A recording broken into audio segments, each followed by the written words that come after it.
ऐ मेरे बेटे, मैंने लोहा और पत्थर उठाए, मगर कर्ज से ज्यादा कोई बोझ ऐसा नहीं जो दिल उठाता हो। उसलिए अपनी जिंदगी में जहां तक मुमकिन हो, फक्र व कलक से बचना। ऐ मेरे बेटे, जो कहता है कि बुराई को बुराई से मिटाया जा सकता है, वो झूठ बोलता है। अगर वो अपने कुल का सच्चा है, तो दो मकानात पर एक साथ आग लगाकर देखे। एक जगह की आग का बुझने में दूसरी जगह कैसे मदद करती है।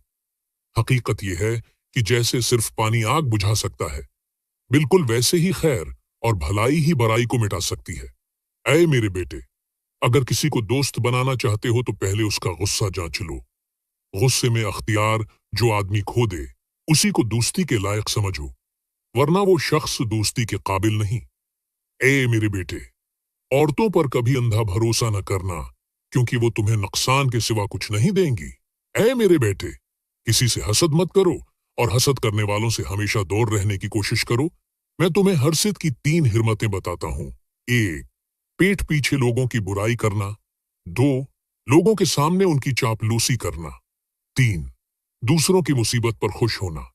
ए मेरे बेटे, लोगों से फासला इख्तियार करो, उनकी मोहब्बत से परहेज करो। ऐसा ना हो कि वो तुम्हें भी अपने जैसा बना ले।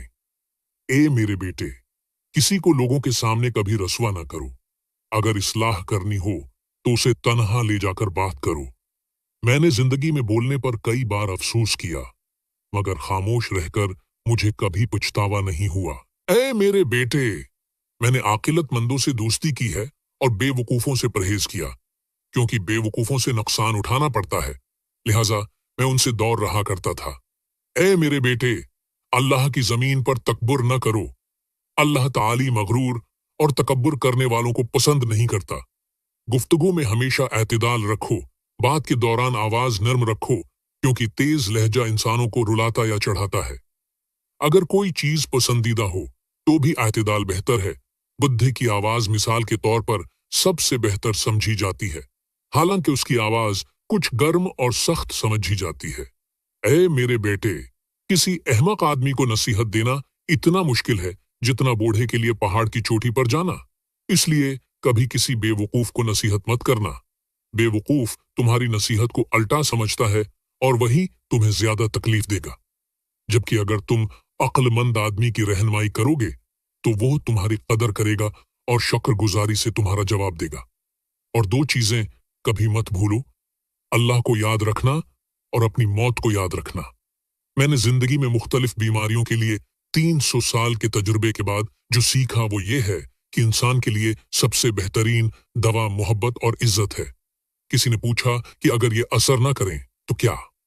हकीम लुकमान ने जवाब दिया, दवा का पैमाना ये है, कम खाओ, हमेशा मोतदिल खाओ, भूख को बरकरार रखो, क्योंकि जब पेट खुराक से भर जाए तो दिमाग सुस्त पड़ जाता है। एक बार हकीम लुकमान के आका ने कहा कि बकरी ज़ब्ह करो और उसका बेहतरीन हिस्सा लाकर दिखाओ। तुमने बकरी ज़ब्ह की, उसकी जबान और दिल निकाल कर लाए। दूसरे मौका पर आका ने कहा कि फिर से लाकर दिखाओ। तुमने दोबारा वही किया और बता दिया कि अगर जबान और दिल सही हों तो वो सबसे बेहतरीन है, और अगर वो बिगड़ जाएं तो इनसे बेहतर कुछ नहीं। और जिंदगी में हर रोज कुछ नया सीखो, नया सोचो, नया करो, लेरन करते रहो।